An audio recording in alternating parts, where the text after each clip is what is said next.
ನಮಸ್ತೆ. ನಮ್ಮ ಕುಟುಂಬ ಕನ್ನಡ ವ್ಲಾಗ್ಸ್‌ಗೆ ತಮ್ಮೆಲ್ಲರಿಗೂ ಸ್ವಾಗತ. ನಾನು ನಿಮ್ಮ ಪ್ರೀತಿಯ ಕನ್ನಡತಿ ಭಾಗ್ಯ. ಫ್ರೆಂಡ್ಸ್ ಎಲ್ಲರೂ ಹೇಗಿದ್ದೀರಾ? ಎಲ್ಲರೂ ಚೆನ್ನಾಗಿದ್ದೀರಾ? ಇವತ್ತಿನ ಥಂಬ್‌ನೇಲ್ ನೋಡಿದ ತಕ್ಷಣ ಗೊತ್ತಾಗಿರುತ್ತೆ ನಿಮಗೆ ಯಾವುದ್ರ ಬಗ್ಗೆ ಇವತ್ತಿನ ವಿಡಿಯೋ ಅಂತ ಹೇಳಿ. ನಿನ್ನೆ ಆಲ್ಮೋಸ್ಟ್ ಒಂದು 3 ಡೇಸ್ ಬ್ಯಾಕ್ ಒಂದು ವಿಡಿಯೋ ಹಾಕಿದ್ವಿ. ನಮ್ಮ ಲೈಫಲ್ಲಿ ನಾವು ನೋಡಿದಂತಹ ಗೋಸ್ಟ್‌ಗಳು ರಿಯಲ್ ಎಕ್ಸ್‌ಪೀರಿಯನ್ಸ್‌ನ ನಿಮ್ಮ ಜೊತೆಗೆ ಶೇರ್ ಮಾಡಿದ್ದೆ. ಸೊ ಅದೇ ಥರ ಅಕ್ಕ ಇನ್ನೂ ಪಾರ್ಟ್ 2ನ ಅಪ್ಲೋಡ್ ಮಾಡಿ ಅಂತ ತುಂಬ ಜನ ಕೇಳ್ತಾ ಇದ್ರಿ. ಸೊ ಇವತ್ತು ನಮ್ಮ ಯಜಮಾನ್ರು ಇಲ್ದೇನೆ ನಾನೊಬ್ಳೇ ಬಂದಿದ್ದೀನಿ. ಯಾಕೆ ಅಂತಂದರೆ ನಮ್ಮ ಯಜಮಾನ್ರಿಗೂ ಹೇಳ್ದೇ ಇರೋ ಎಷ್ಟೊಂದು ಘಟನೆಗಳನ್ನು ಇವತ್ತು ನಿಮ್ಮ ಜೊತೆಗೆ ಹಂಚ್ಕೊಳ್ಳೋಣ ಅಂತ ಹೇಳಿ. ಸೊ ದಯವಿಟ್ಟು ಯಾರಾದರೂ ಚಿಕ್ಕ ಮಕ್ಕಳು ನೋಡ್ತಾ ಇದ್ರೆ ಸ್ಕಿಪ್ ಮಾಡಿ ಈ ವಿಡಿಯೋನ ನೋಡೋಕ್ಕೆ ಹೋಗಬೇಡಿ. ಆ್ಯಂಡ್ ಹಾರ್ಟ್ ವೀಕ್ ಇರೋರು ಅಥವಾ ತುಂಬ ಭಯ ಪಡೋರು ದಯವಿಟ್ಟು ವಿಡಿಯೋನ ಸ್ಕಿಪ್ ಮಾಡಿ ಅಥವಾ ಈ ವಿಡಿಯೋನ ನೋಡೋಕ್ಕೆ ಹೋಗಬೇಡಿ. ಸೊ ಕೆಲವೊಂದು ಸೂಕ್ಷ್ಮವಾಗಿ ನಾವೆಲ್ಲ ಎಕ್ಸ್‌ಪ್ಲೇನ್ ಮಾಡಬೇಕಾದ್ರೆ ಕೆಲವೊಂದು ಸರಿ ಏನಾಗುತ್ತೆ ಅಂತಂದರೆ ಭಯ ಪಡೋ ಚಾನ್ಸಸ್ ಇರುತ್ತೆ. ಯಾಕಂದರೆ ನಾವುನು ಡೈರೆಕ್ಟಾಗಿ ನೋಡಿದಾಗ ಎಷ್ಟು ಭಯ ಪಟ್ಟಿರ್ತೀವೋ, ಸೊ ಮೇ ಬಿ ನಿಮಗೂ ಅದಷ್ಟೇ ಭಯ ಆಗಬಹುದು ಅನ್ನೋ ಒಂದು ಕಾರಣಕ್ಕೆ. ಸೊ ಇಲ್ಲ ನಮಗೇನು ಆಗೋದಿಲ್ಲ, ನಾವು ನೋಡ್ತೀವಿ ಅನ್ನೋರು ನೀವು ಧಾರಾಳವಾಗಿ ನೋಡಿ. ಆ್ಯಂಡ್ ತುಂಬ ಜನ ಅವರ ಲೈಫಲ್ಲಿ ಎಕ್ಸ್ಪೀರಿಯನ್ಸ್ಗಳನ್ನು ನನಗೆ DM ಮಾಡ್ತಾ ಇದ್ದೀರಾ. Thank you so much. And ಪ್ರತಿಯೊಬ್ಬರ ಜೀವನದಲ್ಲೂ ಈ ರೀತಿಯಾದಂತಹ ಒಂದಲ್ಲ ಒಂದು ಘಟನೆ ನಡೆದಿರುತ್ತೆ. ಒಪ್ಕೋತೀರಾ? ಎಸ್ ಅಂತ ಕಮೆಂಟ್ ಮಾಡಿ. ಸೊ ಬನ್ನಿ, ಹಾಗಿದ್ರೆ ಇವತ್ತಿನ ವಂಡರ್ಫುಲ್ ವಿಡಿಯೋನ ಶುರು ಮಾಡ್ತಾ ಇದ್ದೀನಿ. So let's start the video. Guys, ಮೊದಲನೇದಾಗಿ ಇವತ್ತು ನಾನು ಶೇರ್ ಮಾಡ್ತಾ ಇರೋದು ನಾನು ವಿತೌಟ್ ನಮ್ಮ ಯಜಮಾನ್ರು ಇಲ್ಲದೆ ಇದ್ದಾಗ ನಾನು ಫೇಸ್ ಮಾಡಿರುವಂತಹ ಕೆಲವೊಂದು ಡೆವಿಲ್ ಎಕ್ಸ್ಪೀರಿಯನ್ಸ್. ನಾನೇ ಕಣ್ಣಾರ ನೋಡಿದ್ದೀನಿ, ಕೇಳಿದ್ದೀನಿ. ಇದನ್ನ ನಮ್ಮ ಯಜಮಾನ್ರಿಗೂ ಹೇಳ್ಕೊಂಡಿಲ್ಲ ನಾನು. ಯಾಕೆ ಅಂತಂದರೆ ಅವರೂ ಭಯ ಪಡ್ತಾರೇನೋ ಅಂತ ಹೇಳಿ. ಬಟ್ ಇವತ್ತು ವಿಡಿಯೋ ನೋಡಿದ್ರೆ ಹೌದಾ ಇದೆಲ್ಲ ನೀನು ಹೇಳಬೇಕಾಗಿತ್ತಲ್ವಾ ಮೊದಲೇ ಅಂತ ಮೇ ಬಿ ಕೇಳಬಹುದು. ಬಟ್ ನೀವೆಲ್ಲರೂ ರಿಕ್ವೆಸ್ಟ್ ಮಾಡಿ ಕೇಳ್ತಾ ಇದ್ದಿದ್ದಕ್ಕೋಸ್ಕರ ಶೇರ್ ಮಾಡ್ತಾ ಇದ್ದೀನಿ. ಸೊ ಹೋಪ್ ನಿಮ್ಗೆ ಇವತ್ತಿನ ವಿಡಿಯೋ ಇಷ್ಟ ಆಗ್ಬೋದು. ದಯವಿಟ್ಟು ಆದಷ್ಟು ವಿಡಿಯೋನ ಶೇರ್ ಮಾಡಿ, ಲೈಕ್ ಮಾಡೋದು ಮಾತ್ರ ಮರಿಬೇಡಿ. ನೀವು ಎಷ್ಟು ಲೈಕ್ ಮಾಡ್ತೀರೋ ನಮಗೂ ಒಂದು ರೀತಿ ಮೋಟಿವೇಟ್ ಆಗುತ್ತಲ್ವಾ ಮತ್ತಷ್ಟು ವಿಡಿಯೋಸನ್ನು ಮಾಡಲಿಕ್ಕೆ. ಹಾಗಾಗಿ ಸೊ ಗೈಸ್, ಫಸ್ಟು ನಾನು ನಮ್ಮ ಯಜಮಾನ್ರು ಇಲ್ಲದೆ ಒಂದು ಎಕ್ಸ್ಪೀರಿಯನ್ಸ್ನ ಮಾಡಿದ್ದೀನಿ ಅಂತ ಅಂದರೆ ಇದೆಲ್ಲವೂ ನಡೆದಿರೋದು ರಾಯರ್ ಬರೋಕ್ಕೆ ಮುಂಚೆ. ಅಂದರೆ ನಮ್ಮ ಮನೆಗೆ ರಾಯರ್ ಫೋಟೋ ಬರೋಕ್ಕಿಂತ ಮುಂಚೆ ನಡೆದಂತಹ ಘಟನೆಗಳು. ಓಕೆ, ಸೊ ಫಸ್ಟ್ ಟೈಮ್ ನಾನು ಫೇಸ್ ಮಾಡಿದಂತಹ ಮೊದಲನೆಯ ಒಂದು ಎಕ್ಸ್ಪೀರಿಯನ್ಸ್ ಅಂದರೆ ಈವ್ನಿಂಗ್ ಒಂದು 7:30 ಆಗಿದೆ.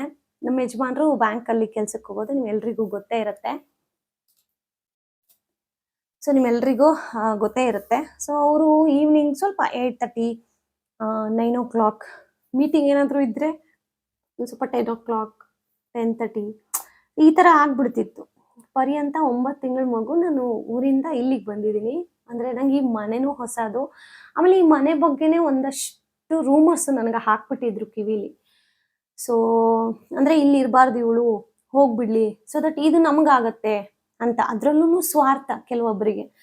ಬಟ್ ನಾನು ಯಾವುದೇ ಕಾರಣಕ್ಕೂ ಕುಗ್ಲಿಲ್ಲ, ಜಗ್ಲಿಲ್ಲ. ಬಟ್ ಒಂದು ದಿನ ನನಗೆ ಗೊತ್ತಿತ್ತು, ಇವೆಲ್ಲನೂ ಆಗಲ್ಲ, ನಾವು ನಿಂತು ಬೆಳಿತೀವಿ ಅನ್ನೋ ಒಂದು ಛಲ. ಸೊ ಹೀಗೆ ಒಂದಷ್ಟು ದಿನಗಳು ಆಯಿತು, ಒಂದು 4-5 ಮಂತ್ಸ್ ಆಯಿತು. ಆಗ ಒಂದು ದಿನ ನಮ್ಮ ಯಜಮಾನ್ರು ಬರೋದು ಲೇಟ್ ಆಗುತ್ತೆ, 7:30. ಸೊ ಪರ್ಯಂತ ಮಲಗಿದ್ದ. ನಾನು ಪರ್ಯಂತನಿಗೆ ಅಂತ ಹೇಳ್ಬಿಟ್ಟು ಸರಿ ಮಾಡ್ತಾ ಇದ್ದೆ ಕಿಚನಲ್ಲಿ ಗೈಸ್.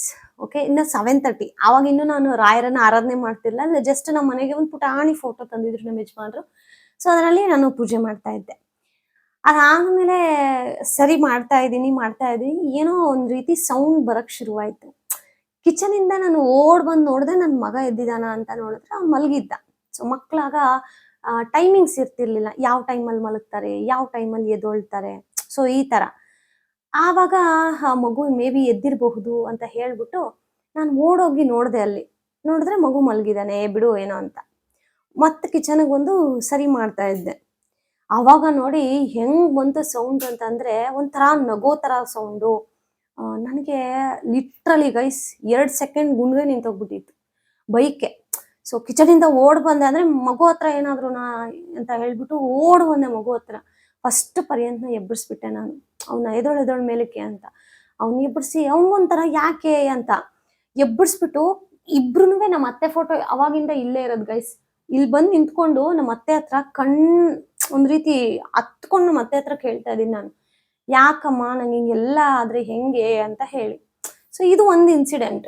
ಸೊ ಅದಾದ್ಮೇಲೆ ಒಂದ್ ಸ್ವಲ್ಪ ಹೊತ್ತು ನಮ್ಮ ದೇವಸ್ಥಾನದ ಅಂದ್ರೆ ನಮ್ಮ ಕುಲದೇವಿ ಏನಿದ್ದಾರಲ್ಲ ದೇವಿ, ಸೊ ಅವ್ರದ್ದು ಕುಂಕುಮ ಭಂಡಾರ ಇಟ್ಕೊಂಡು ಅದಾದ್ಮೇಲೆ ನಾರ್ಮಲ್ ಆಗಿ ಓಕೆ ತರ ಆಯ್ತು. ಸೊ ಇದಾದ್ಮೇಲೆ ಇನ್ನೊಂದು ನನಗೆ ಮಂತ್ಸ್ ಗ್ಯಾಪ್ ಗೊತ್ತಿಲ್ಲ. ಅದಾದ್ಮೇಲೆ ಜಸ್ಟ್ ಒಂದು 4-5 ಮಂತ್ಸ್ ಅನ್ಕೋತೀನಿ, 3-2 ಮಂತ್ಸ್, ನಂಗೆ ಮಂತ್ಸ್ ಗ್ಯಾಪ್ ಗೊತ್ತಿಲ್ಲ. ಇದೇ ತರನೇ ಮಧ್ಯಾಹ್ನ ಗೈಸ್, ಬೆಳಗ್ಗೆನೂ ಅಲ್ಲ ರಾತ್ರಿನೂ ಅಲ್ಲ, ಮಧ್ಯಾಹ್ನ ಯೂಶಲಿ ನಾನು ಪರ್ಯಂತ ಇಬ್ರು ಮಲ್ಕೋತೀವಿ. ಒಂದು 2 ಅವರ್ಸ್ 3 ಅವರ್ಸ್ ಮಲ್ಕೋತಾ ಇದ್ವಿ. ನನ್ನ ಮಗ ಚೆನ್ನಾಗಿ ನಿದ್ದೆ ಮಾಡ್ತಾ ಇದ್ದ, ಇವನ್ ನಾನುನುವೆ. ಸೊ ಅವಾಗೆಲ್ಲ ಮನೆ ಕೆಲಸ ಎಲ್ಲ ನಾನೇ ಮಾಡ್ಬೇಕಿತ್ತು. ಸೊ ಮಾಡ್ಬೇಕಾದ್ರೆ ಎಲ್ಲ ಬೇಗ ಬೇಗ ಮನೆಯೆಲ್ಲ ಒರೆಸಿ ಸರಿ ಅಂತ ಹೇಳಿ ಹೋಗಿ ಮಲ್ಕೊಂಡ್ಮೇಲೆ ಫ್ರಿಜ್, ಈ ಬ್ಯಾಕ್ ಗ್ರೌಂಡ್ ಅಲ್ಲಿ ಏನ್ ಫ್ರಿಜ್ ನೋಡ್ತಾ ಇದ್ರಲ್ಲ, ಇದರಿಂದ ಒಂದ್ ರೀತಿ ದುಡು ಸೌಂಡು. ನನಗೆ ಇಲ್ಲ, ಇದನ್ನ ನಮ್ಮ ಯಜಮಾನ್ರಿಗೆ ಹೇಳ್ಬೇಕು ನಾನು, ಯಾಕಂದ್ರೆ ಬ್ಯಾಕ್ ಟು ಬ್ಯಾಕ್ ಈ ತರ ಸೌಂಡ್ ಬರ್ತಿದ್ರೆ ಏನ್ ಅನ್ಕೊಳ್ಳೋದು. ಮತ್ತೆ ಶಾಡೋದಲ್ಲಿ ಯಾರೋ ಒಂದು ಅಜ್ಜ, ವಯಸ್ಸಾಗಿರೋ ತಾತ ಒಂದು ಫೇಸ್ ಕಾಣಿಸೋದು, ಹಿಂಗೆಲ್ಲ ಆಗೋದು ನನಗೆ. ಆಮೇಲೆ ನನ್ ಸೌಂಡು ದಡ ಓಡ್ ಬಂದ್ ನೋಡ್ತೀನಿ, ಕಿಚನ್ ಅಲ್ಲಿ ಪಾತ್ರೆ ಏನಾದ್ರು ಬಿದ್ದಿದ್ಯಾ ಅಂತ ಹೇಳಿದ್ರೆ ಕಿಚನ್ ಅಲ್ಲಿ ಪಾತ್ರೆ ಎಲ್ಲ ಕರೆಕ್ಟ್ ಆಗಿದೆ. ಏನಿದು ಅಂತ ತಿರ್ಗಾ ಹೋಗಿ ಮಲ್ಕೊಂಡೆ. ಅವಾಗ ಫ್ಯಾನ್ ಹಾಕೊಂಡೆ, ಸೌಂಡ್ಗೇನು ಕೇಳ್ಸೋದಿಲ್ಲ ಅಂತ. ಅದಾದ್ಮೇಲೂ ಫ್ಯಾನ್ ಹಾಕಿದೀನಿ. ಈ ಫ್ರಿಜ್ ಇಂದ ಎಷ್ಟು ಸೌಂಡ್ ಅಂದ್ರೆ, ಈ ಪಾತ್ರೆ ಎಲ್ಲ ಕೆಳಗಡೆ ಬಿಸಾಕಿದ್ರೆ ಸೌಂಡ್ ಬರುತ್ತಲ್ಲ ಗೈಸ್, ದಡ ದಡ ಧೂಮ್ ಧೂಮ್ ಧೂಮ್ ಧೂಮ್ ಅಂತ ಈ ತರ ಸೌಂಡು. ನನಗ್ ತಡಿಯಕ್ಕಾಗ್ಲಿಲ್ಲ, ನಮ್ಮ ಯಜಮಾನ್ರಿಗೆ ವಿಡಿಯೋ ಕಾಲ್ ಮಾಡ್ಬಿಟ್ಟೆ. ಆಮೇಲೆ ಅವರು ಏನೋ ಮನೆಯಿಂದ ಫೋನ್ ಅಂತ ಅಂದಾಗ ಅವರು ರಿಸೀವ್ ಮಾಡ್ತಾರೆ. ಆಮೇಲೆ ಇವ್ರು ರಿಸೀವ್ ಮಾಡಿ ಏನಾಯ್ತು ಅಂತ ಹೇಳಿದ್ರು. ಫಸ್ಟ್ ಒಂದ್ 2 ನಿಮಿಷ ಸೈಲೆಂಟ್ ಆಗಿರೋ, ಕೇಳಿಸ್ಕೊ ಅಂತಂದೆ. ಇಲ್ಲಿ ಕೂತು ಈ ಮಂಚ, ಅವಾಗ ಸೋಫಾ ಇರ್ಲಿಲ್ಲ, ಮಂಚ ಆ ಕಡೆ ಇತ್ತು. ಮಂಚದ ಹತ್ರ ನಿಂತ್ಕೊಂಡು ಅವ್ರು ವಿಡಿಯೋ ಕಾಲಲ್ಲಿ ತೋರಿಸ್ತಾ ಇದೀನಿ.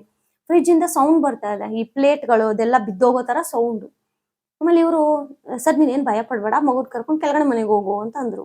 ನಾನ್ ಪರಿನ ಕರ್ಕೊಂಡು ಕೆಳಗಡೆ ಮನೆಗೆ ಹೋದೆ. ಇವ್ರು ಬರೋವರೆಗೂ ನಮ್ಮ ಮೇಲ್ಗಡೆ ಬಾಗ್ಲೇ ತೆಗ್ದಿಲ್ಲ. ಆಮೇಲೆ ಇವ್ರು ಬಂದ್ರು, ಮೇಲ್ಗಡೆ ಕರ್ಕೊಂಬಂದ್ರು. ಆಮೇಲೆ ನೋಡ್ಸ್ದೆ ನಾನು, ನೋಡಿ ಈ ತರ ಬರ್ತಾ ಇದೆ ಅಂತ. ಆಮೇಲೆ ಫ್ರಿಜ್ ರಿಪೇರಿ ಮಾಡ್ತಾರಲ್ಲ, ಅಂದ್ರೆ ಸರ್ವಿಸ್, ಅವ್ರನ್ನೆಲ್ಲ ಕರ್ಸಿದ್ವಿ. ನೋಡಿದ್ರೆ ಏನು ಪ್ರಾಬ್ಲಮ್ ಇಲ್ಲ.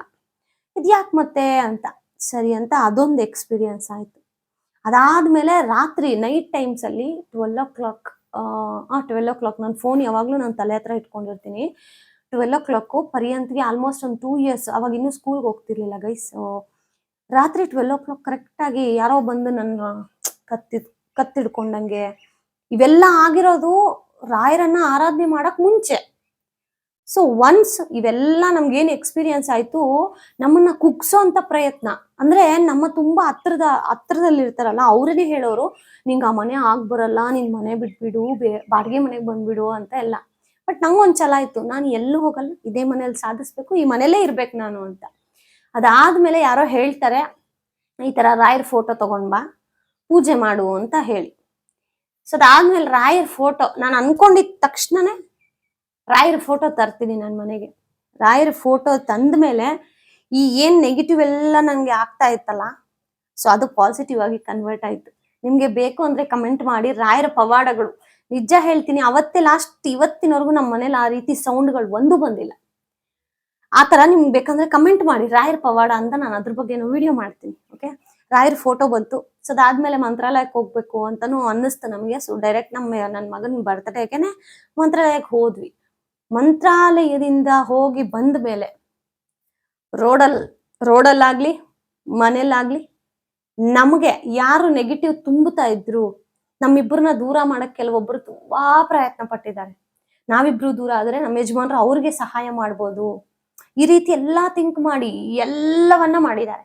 ಬಟ್ ನಾನು ನಂಬಿರ್ತಕ್ಕಂತಹ ದೇವ್ರು, ನಮ್ ರಾಯರು ನಮ್ಮ ಮನೆಗ್ ಬಂದ ಮೇಲೆ ಈ 3 ಕಟ್ ಮಾಡಿ ಬಿಸಾಕಿದ್ರು ಅಂದ್ರೆ ತಪ್ಪಾಗಲ್ಲ. ಸೊ ಅವತ್ತಿನಿಂದ ಇವತ್ತಿನವರೆಗೂ ರಾಯರು ನಮ್ ಜೊತೆಲೆ ನಿಂತಿದ್ದಾರೆ, ನಮ್ಗೆ ಒಂದ್ ರೀತಿ ಬೆನ್ನೆಲುಬಾಗಿ. So this is my life ಅಲ್ಲಿ ಹಾರರ್. ಆ ನೈಟ್ ಅಂತೂ ನನ್ಗೆ ಕುತ್ತಿಗೆ ಇಟ್ಕೊಂಡು ಯಾರೋ ಒಂದು ಇವ್ರನ್ನ ಎಬ್ಬರಿಸ್ತಾ ಇದೀನಿ. ನಂಗೆ ಮಾತಾಡಕ್ ಮಾತು ಬರ್ತಾ ಇಲ್ಲ, ಎಂಜಲ್ ನುಂಗಕ್ ಆಗ್ತಾ ಇಲ್ಲ, ರೀ ಅನ್ನಕ್ಕೂ ನಂಗೆ ಬಾಯಿ ಬರ್ತಾ ಇಲ್ಲ. ಅದಾದ್ಮೇಲೆ ಕೈಯಲ್ಲಿ ಹಿಂಗೆ ಮಾಡಿ ನಮ್ಮ ಯಜಮಾನ್ರನ್ನ ಎಬ್ಬರಿಸಿದಾಗ ಅವ್ರು ಯಾಕೆ ಹಿಂಗ್ ಆಡ್ತಾ ಇದ್ದಾಳ ಅಂತ ಅವರು 1-2 ಕೆನ್ನೆಗೆ ಹಿಂಗ್ ಹಾಕಿ ಎಬ್ಬರಿಸಿ ನೀರ್ ಕೊಟ್ರು. ನಂಗೆ ನೀರು ಗಂಟ್ಲಲ್ಲಿ ಇಳಿಯಕ್ ಆಗ್ತಾ ಇಲ್ಲ. ಇದೆಲ್ಲ ಒಂದ್ ರೀತಿ ಅದನ್ನೆಲ್ಲ ಅನ್ಭೋಗ್ಸಿ ಇವಾಗ ಯಾರಾದ್ರೂ ಈ ತರ ಹೌದಾ ದೆವ್ವ ಇರುತ್ತಾ ಅಂತಂದ್ರೆ ಇನ್ನು ನಮ್ಮ ಯಜಮಾನ್ರು ಹೇಳ್ತಾರೆ. ಅಂದ್ರೆ ಅವ್ರ ಜೀವನದಲ್ಲಿ ಅವರು ಚಿಕ್ಕವರಾಗಿದ್ದಾಗ ನಿಮ್ಗದ್ ಸಪ್ರೇಟ್ ವಿಡಿಯೋ ಹಾಕ್ತೀನಿ ಅವ್ರನ್ನ ಕೂರಿಸ್ಕೊಂಡು. ಆ ವಿಡಿಯೋ ಕೇಳಿದ್ರೆ ಅಂತೂ ಇನ್ನೂ ಮೈ ಜುಮ್ ಅಂದ್ಬಿಡುತ್ತೆ ನಿಮಗೆ. ಅಂದ್ರೆ ದೆವ್ವಗಳ ಕೈಯಲ್ಲೇ ಕೆಲಸ ಮಾಡಿಸ್ಕೊಳ್ಳೋರಂತೆ. ಸೊ ಅದನ್ನ ಈಗ ಸೀಕ್ರೆಟ್ ಬಿಟ್ಕೊಡಲ್ಲ. ಅವ್ರ ಜೊತೆ ಕೂತ್ಕೊಂಡಿದ್ದಾಗೆ ನಾವು ವಿಡಿಯೋನ ಶೇರ್ ಮಾಡ್ತೀನಿ.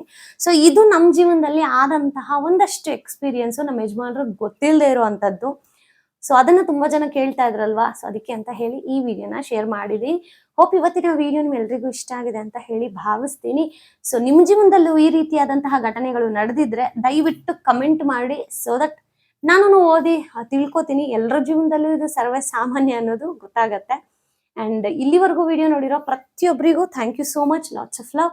ಇದೇ ತರ ವ್ಲಾಗ್ಗಳನ್ನ ನೋಡ್ತಾ ಇರಿ, ಮಿಸ್ ಮಾಡ್ತಾ ಇರಿ, ಬ್ಲೆಸ್ ಮಾಡ್ತಾ ಇರಿ. Lots of love. Bye bye.